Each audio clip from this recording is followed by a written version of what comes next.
Funding for this episode of Qué Pasa NJ with Carlos Medina has been provided by Horizon Blue Cross Blue Shield of New Jersey, the New Jersey Economic Development Authority, the Engineers Labor Employer Cooperative A25, Hackensack Meridian Health, ROI, NJ Business Magazine, the Alamo Insurance Group.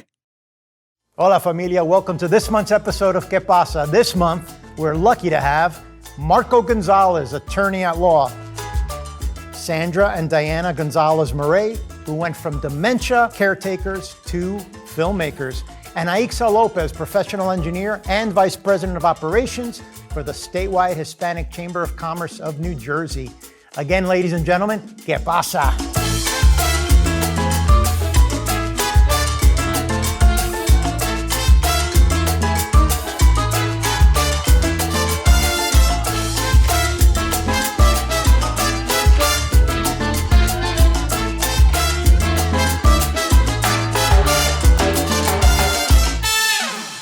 And our first guest is Marco Gonzalez, attorney at law. Welcome to Qué Pasa, Marco. Thank you for having me.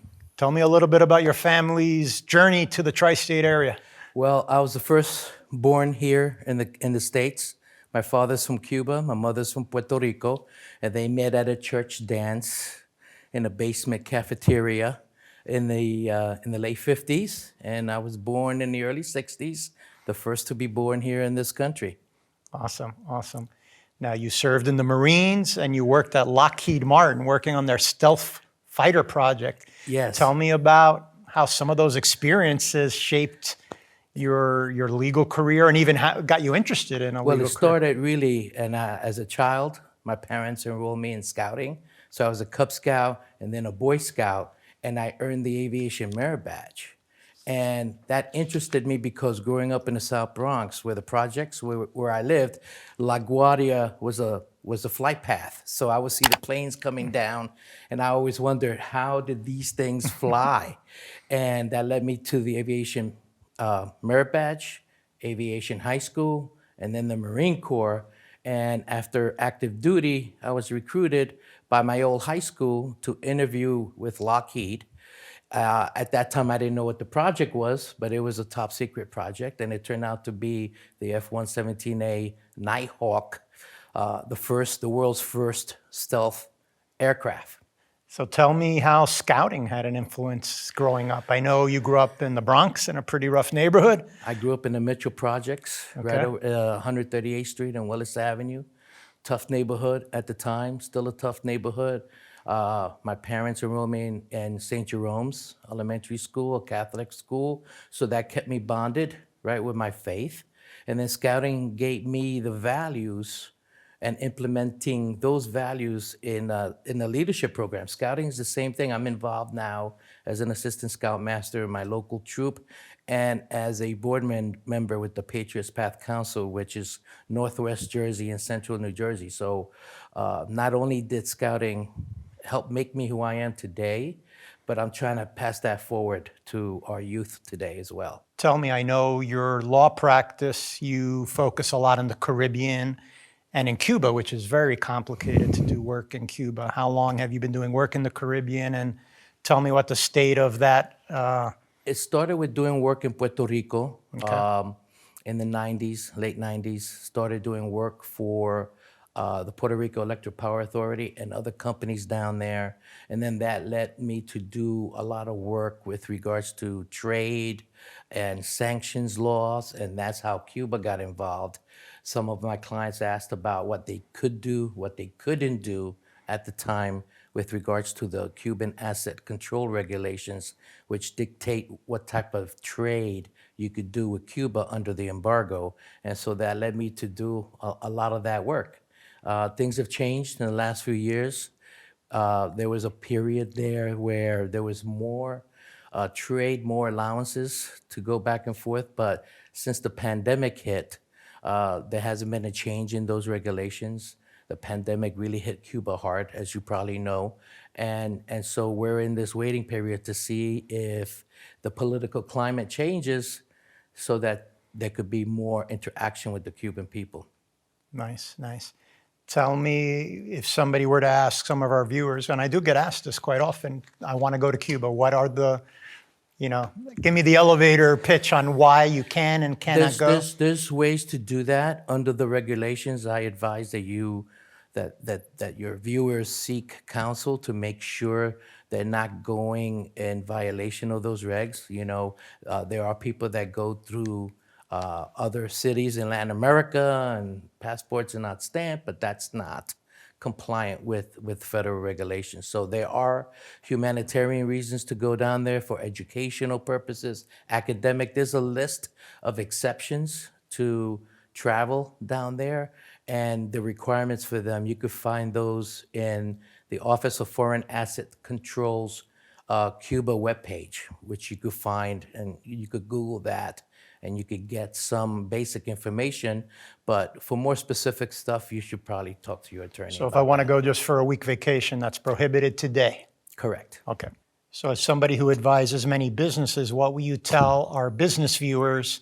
What's the most important topic or subject that they're not paying attention to that you would give them some advice? I see this a lot, especially small and mid-cap companies, is that they go in and enter into business relationships with other vendors, clients, employees, and they don't look at the fine print. They have these contracts. Sometimes, they get the contracts from their vendor, they get it from someone else. They don't hire someone to look at it or at least read the fine print, and then that may get them into trouble later on. So one of the things I do, and as you know, I teach a class for Hispanic Chamber students in the HETP program on legal basics for entrepreneurs.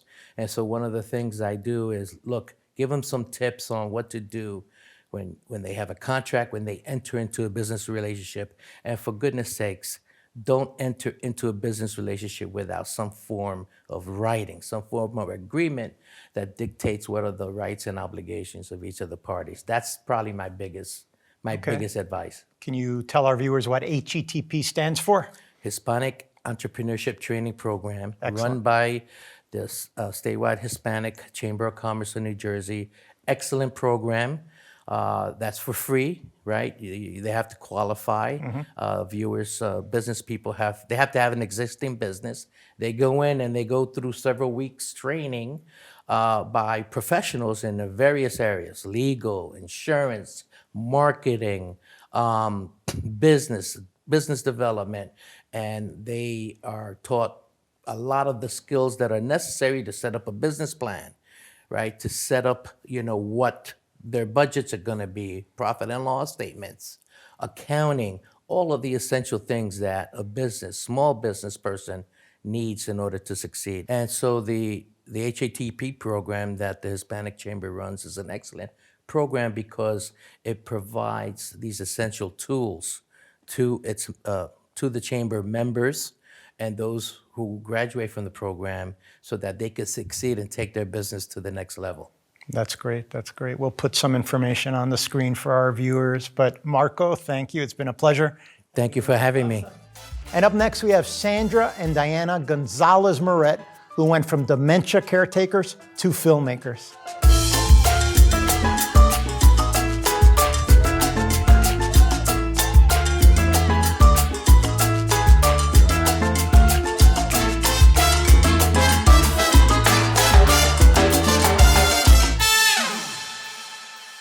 Welcome back. Up next, we have Diana and Sandra Gonzalez-Morett, caregivers and filmmakers. Welcome to Qué Pasa. Hi, gracias. I'm so happy to be here. Thank you. Tell us about Pedacito de Carne, which roughly translates to a piece of meat. A little piece of meat. Well, it's something that my mom would always say to us, like mi pedacito de carne, you're a little piece of me. And Pedacito de Carne is a story written based on her and our experience being her caregiver, as she is living with frontotemporal degeneration, or FTD. Okay. So the film follows Sandra. She named the character after me. After me, a young Latina millennial caregiver who is taking care of her mom while also having to deal with some of the nonsense of the system, the healthcare system, and also grieving the loss of her mom. And so trying to find her womanhood, she takes a night off and tries to, and then really, I can't tell you what happens, but you have to watch the film. Okay. Yeah, it's a personal story, obviously. We wanted to make the film because we think it's important to make other millennial caregivers feel less alone, but also to raise awareness for FTD, which is, I'll let you talk about FTD. Yeah. So FTD has various names. So frontotemporal degeneration, frontotemporal dementia, Pick's disease. So it usually affects your behavior or your language. So it's different in Alzheimer's because, as we all know, Alzheimer's affects your memory. Whereas in FTD, memory is usually one of the last things to go. So frontotemporal just means the region of the brain it affects. So the front part of the brain, because it affects another part of the brain, it affects different things. So, when we first started noticing some changes in our mom, we had no idea what it was. We were told it was depression. We were told it could be a psychological disease. And it took us a long time to get the diagnosis. So, because we've been on this journey since 2017, we want to make it easier for other families, not only, every family in the US and worldwide, but Latinos, because They're usually the ones that are last to be diagnosed statistically. Sure. For many reasons, right? Like it's, maybe a trust within the healthcare system. I think, our culture is a beautiful one, Latinidad, and we have a joyous and happy culture. And sometimes that can be a detriment to us because maybe we don't want to look at certain things or, sometimes it's like, ay, así son, But once you have a diagnosis, there's so much more that can get done. Like, there you can get more resources, learn how to become better caregivers and get more support when this is such a difficult journey. So what we hope that people would see some signs or learn about the signs of FTD, and also so healthcare workers can also learn, because when everybody knows, then we can have an earlier diagnosis, which makes a big difference for people. How do you feel, and you very succinctly say that Latinos, we generally don't want to go to the doctors, we're healthy, we're fine, we're strong. How do we change that dynamic? How do we start educating the Hispanic community that FTD and other diseases can be prevented and can be treated properly with caring and dignity, but they need to be educated first. Right. That's why I think representation matters on film and TV, right? So in this film, we see a Latino family, and in just seeing ourselves, maybe it can be like, oh, you know what? Maybe I should go check this out, or, and seeing their journey on film, that's one way that we can have a broader impact in our community. And just having contact with your provider, checkups, make sure you have that conversation, especially if you have a history of dementia or any disease, to let your doctor know is very important to build that relationship. Are you navigating all the responsibilities of life and also as sisters taking care of your mom? It's really challenging. I'm not going to lie. There's the burnout is real, especially in caregiving, because it's not only you have to, organize and plan, and as well as at the same time, you have to deal with the anticipatory grief and the ambiguous grief while you're witnessing someone slowly go away. And that is heartbreaking and heart-wrenching. So it's a balancing act. But I think, the other beautiful thing about Latinidad is that our family is very united.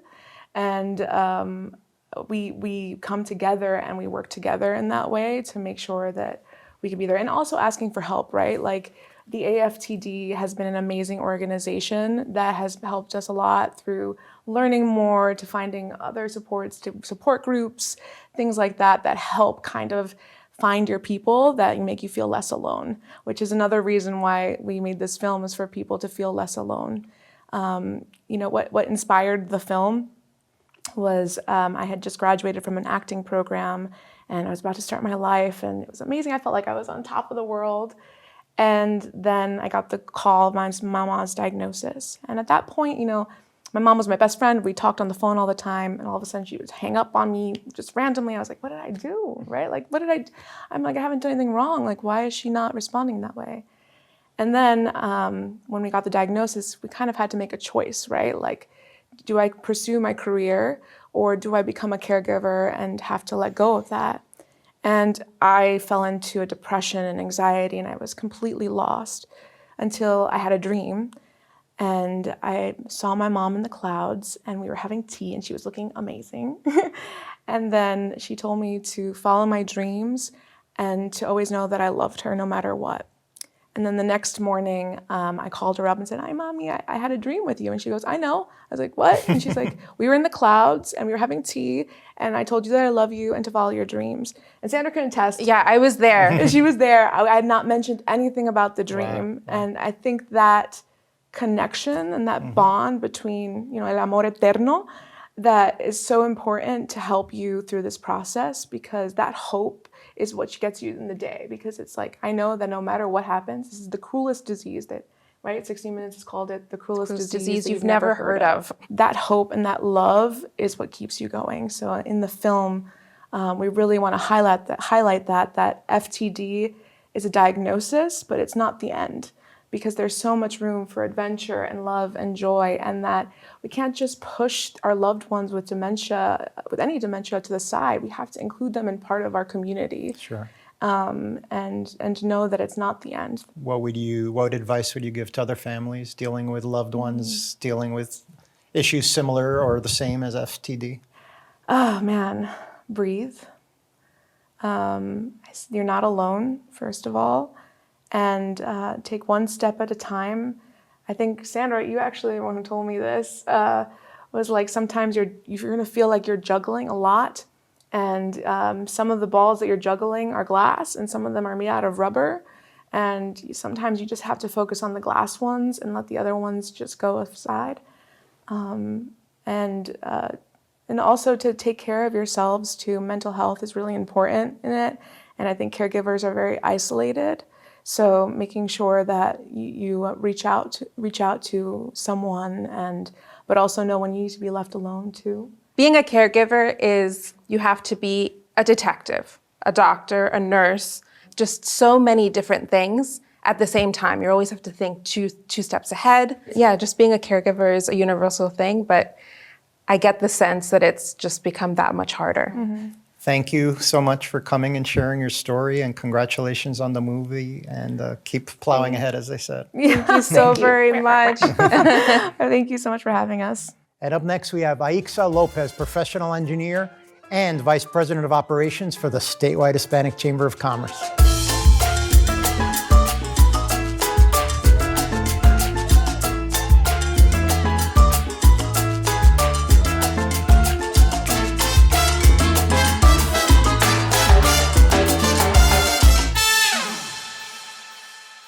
Welcome back. And our next guest is Aixa Lopez, professional engineer. Welcome to Qué Pasa. Thank you, Carlos. Thank you for inviting me.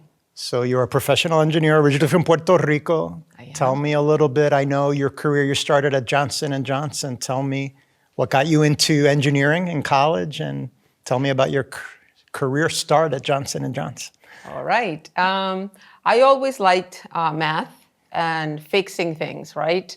So when I had to choose what I wanted to study, I did some research. I went to public schools in Puerto Rico, so I didn't have a lot of resources. But there was a person that gave me a book about engineering, and I started reading a lot, and industrial engineering caught my attention. So I decided to study that. I graduated, and at that time in Puerto Rico, there were a lot of pharmaceutical companies. So I started working for J&J.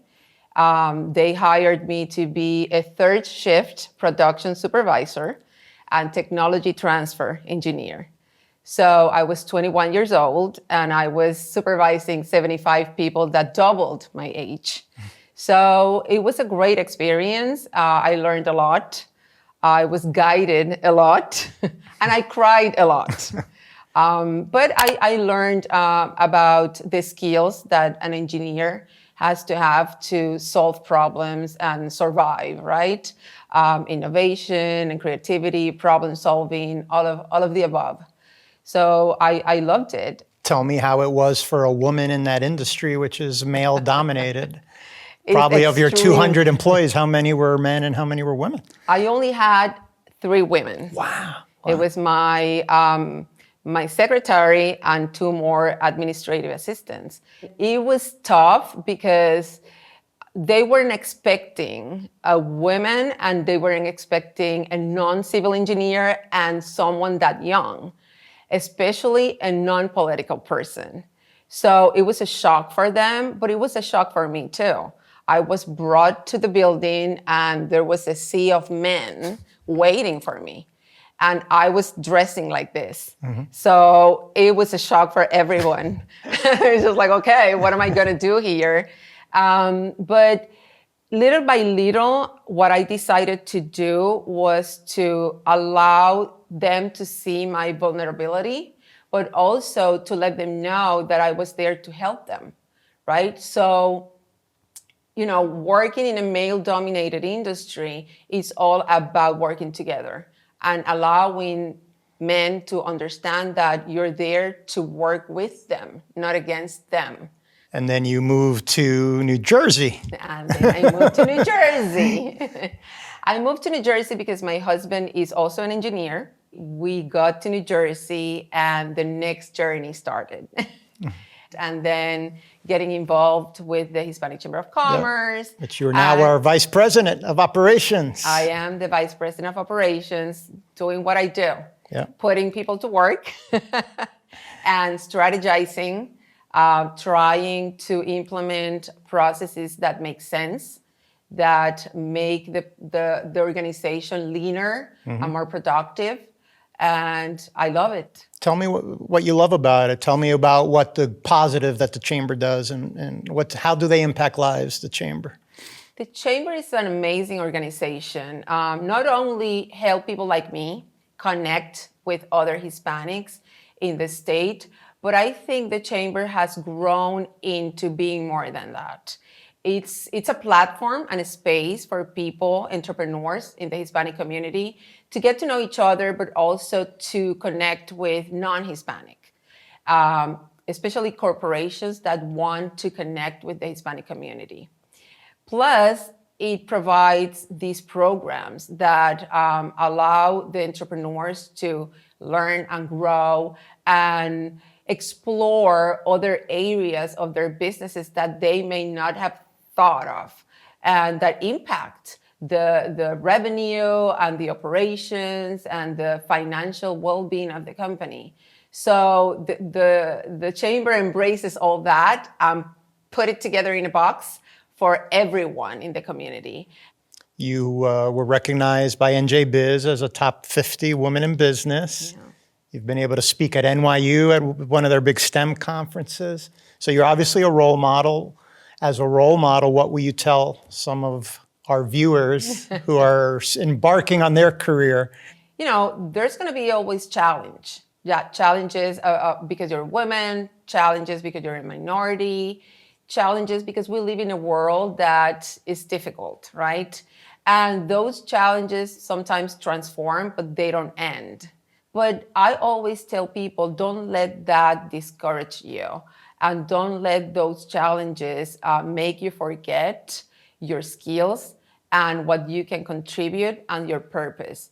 Yes, you can take a minute to complain. You can take a minute to cry if you have to.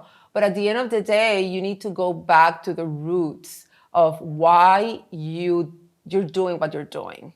And when you do that, you reset, you reconnect, and you keep going. Thank you for sharing your journey with us and your words of wisdom, and best of luck. Gracias for joining Qué Pasa. Carlos.